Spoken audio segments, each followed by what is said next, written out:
Hey everybody, Eagle Run 23 here. Today on the workbench is a axe. We're going to put an edge on this.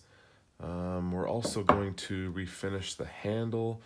But let me kind of tell you where this came from. This was a Christmas gift from my wife. We recently got a fire pit in the backyard going, and I needed something a little bit better than the little small camp axe that I had to split wood. And I wanted something just a little bit bigger than what I had, but not too big. And so this kind of fit the bill. It's under 20 inches or so, and a little bit longer handle, so I can do a little bit of splitting for like kindling and stuff. I'm not splitting any firewood like with a big axe, obviously.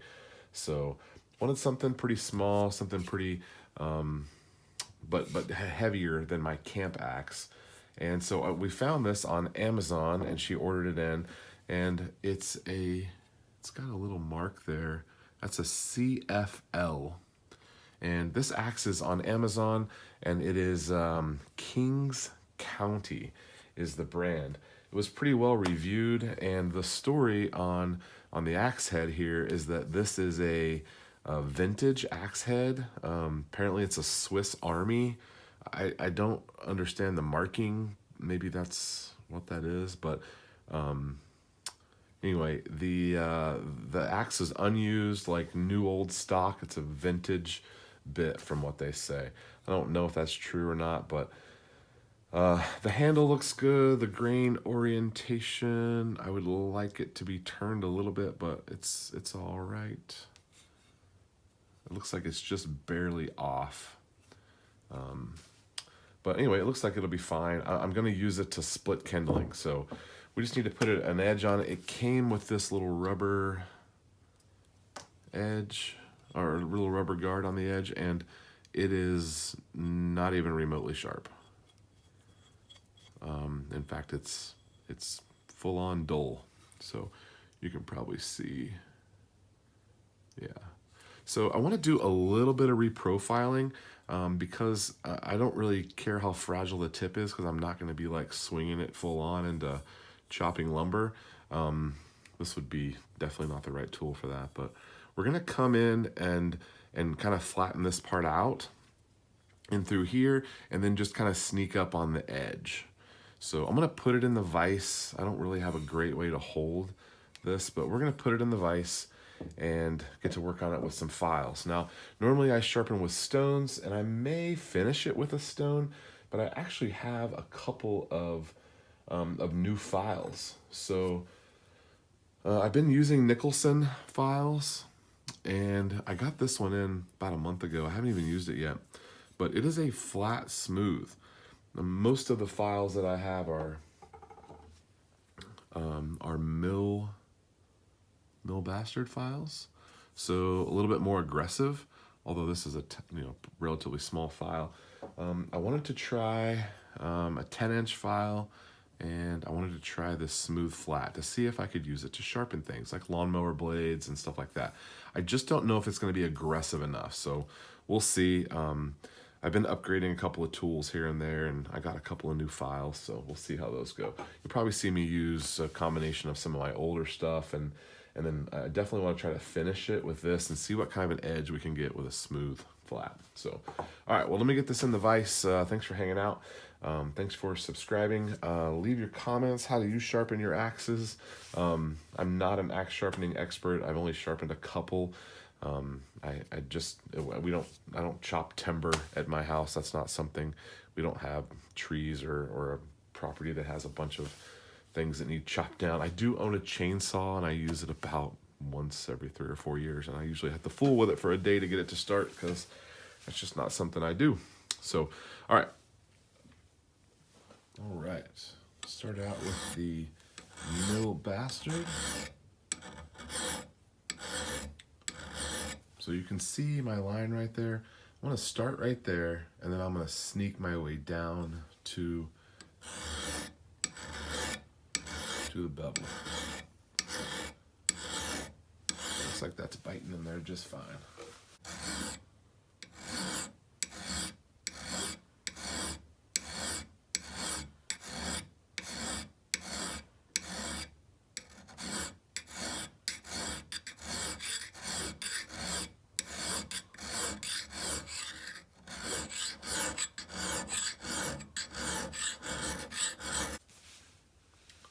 All right, we made some progress here.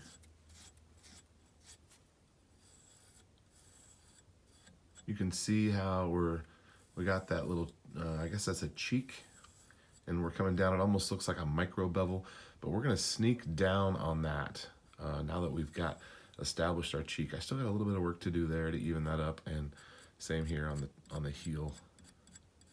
Is it the heel or the toe? I don't know, the top and the bottom.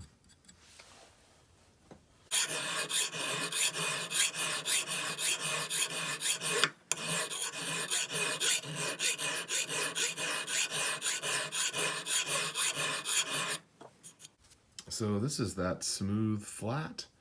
It's really doing a nice job. I think it's being a little bit bigger than the Mill Bastard is helpful.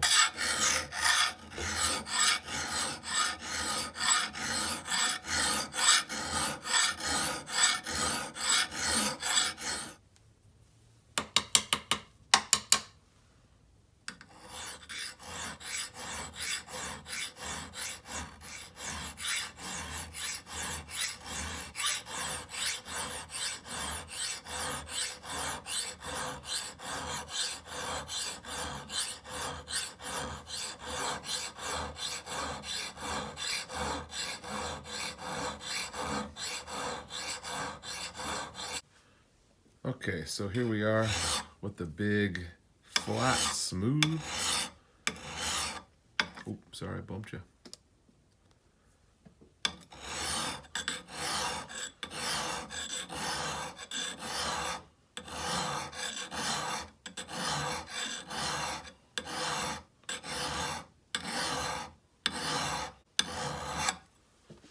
All right, we are almost ready to start sneaking up on that edge. I just wanted to flatten it out. I don't need a chopper. So I wanted to just thin that out as much as I could. I don't know how even will be. You can really geek out on sharpening anything, and there's people who, they'll say this is the wrong way to do it or whatever. But one of the things I find interesting is the U.S. Forestry Service. They sharpen their axes with files, and they actually use a flat smooth. I looked it up and even watched a video on it, and they're doing the same thing that I'm doing. In fact, they recommend that if you're doing wildland firefighting, that you have a file in your kit, a little one, so that you can touch up your edge. You could polish this out with a stone, and Lansky makes a puck, and there's all sorts of ways to do this. But I'm really impressed with this flat smooth. I think that's gonna be a nice edge. We'll have to test it out and see.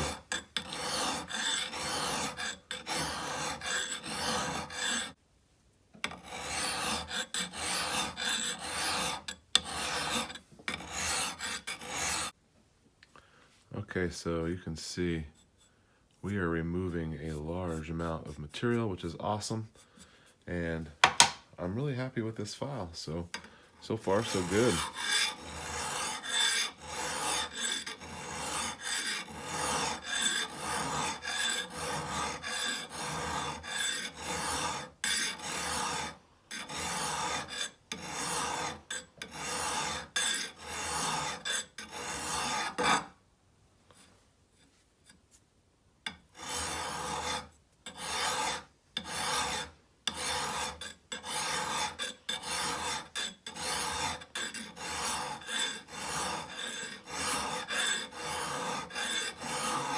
So we're starting to sneak up on the edge. Still got a ways to go there. Pretty much right here in the middle, and on the end, we're making some pretty good progress. I think my stroke at the end of this is a little heavier, so I'm pushing through a little bit there.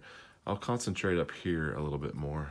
In fact, I might turn this just a little bit. See if that helps me. I wish I had a better way to hold this.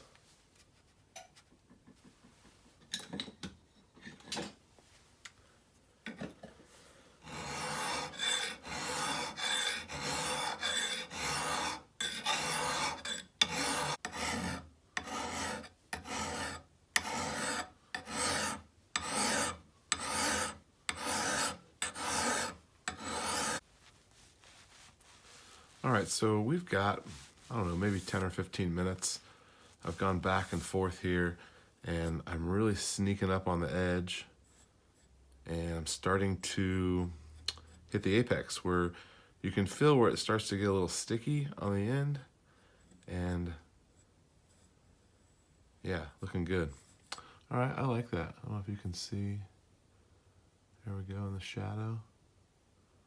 All right, so we brought this back. I could have gone, you know, even a little bit further back, but we'll try it out. We don't know what we're doing here. We know how to make things sharp though, so a little trial and error. It is there's definitely a bump there. I feel like it could be a little smoother, but we're gonna definitely try this out because no doubt we're gonna chip this up and be sharpening again. All right, let's flip it over. I think we can probably apex when we hit the other side. There's maybe a little bit of a burr starting, so all right. Okay, here's how the other side is looking. Might need to come up a little higher up here just to keep it even, but that won't affect our edge too much. Really liking this file.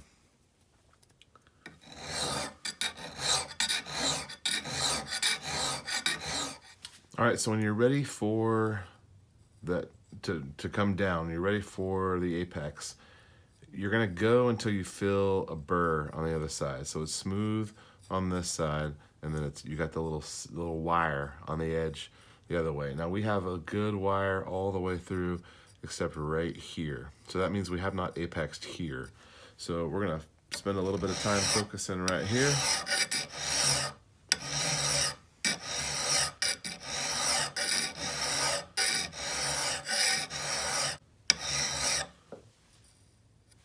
Getting closer, it's come down to where we got about 1/4 of an inch.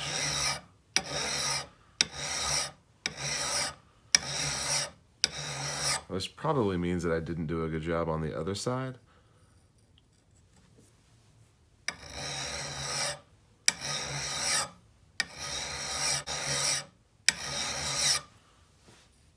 There we go. All right, nice. There's a lot of material there. Can you see that? Man, doing work. All right, let's flip it over and see what kind of an edge we can get out here. All right, so we've got that wire hanging out right there on that edge. So we're just gonna hit it with our finish.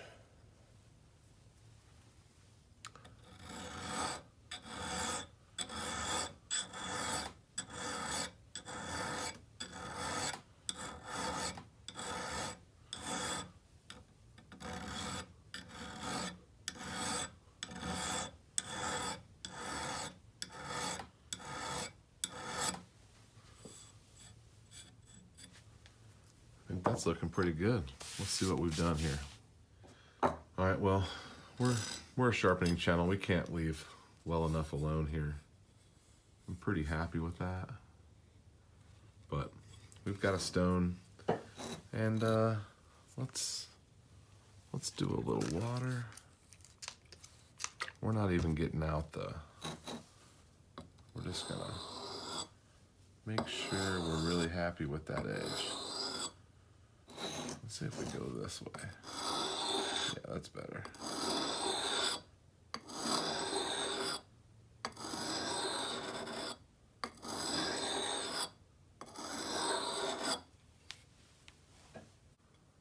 Oh, that made a crazy difference. Let's see if we can do the other side here, being that we're right-handed.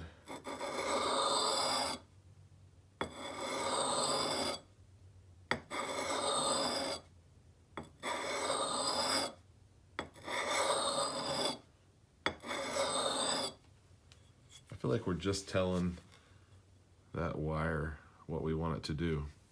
That is really sharp. Oh, look, it cuts hair. We have a shaved sharp axe. Wow. All right. That is great. So it is raining and it's cold and it's even snowing in parts of Texas. So we're not going to go outside and test this. We'll have to come back for another video on that. The next video, though, we are going to be addressing this handle. So I want to thank you for hanging out. Many of you are probably here because you saw the video about ammo. And thank you for watching that. That had crazy good views. Our views have been way down here recently because I just kind of started posting again. So it was really great to see so many people watching that video and joining in the comments. So hop on and let me know what you think about our axe here and how you sharpen axes, and if you think this thing is gonna do its job. So one more thing for you in the comments. I have a video coming up because in the discussion on the last ammo video, we got into, well, exactly how many rounds do you need? So if you don't mind, if you stayed here to the end of the video, leave me a comment and let me know how many rounds do you think we should be recommending for people to have. There's a lot of variables there, but we're mostly focusing on these new shooters that are new to the gun community. And what should we be telling them with the ammo situation? It's a little bit expensive. It's double and triple the prices. So what should we be telling them? Should we be telling them 1,000 rounds, 500, 10,000? And obviously it's gonna be different. You and I are probably more avid shooters, and so we need a little bit larger of a cushion. But what should we be telling these new people? So that'll be a video coming up. Again, thanks for hanging out. Eagle Run 23. We'll see you next time.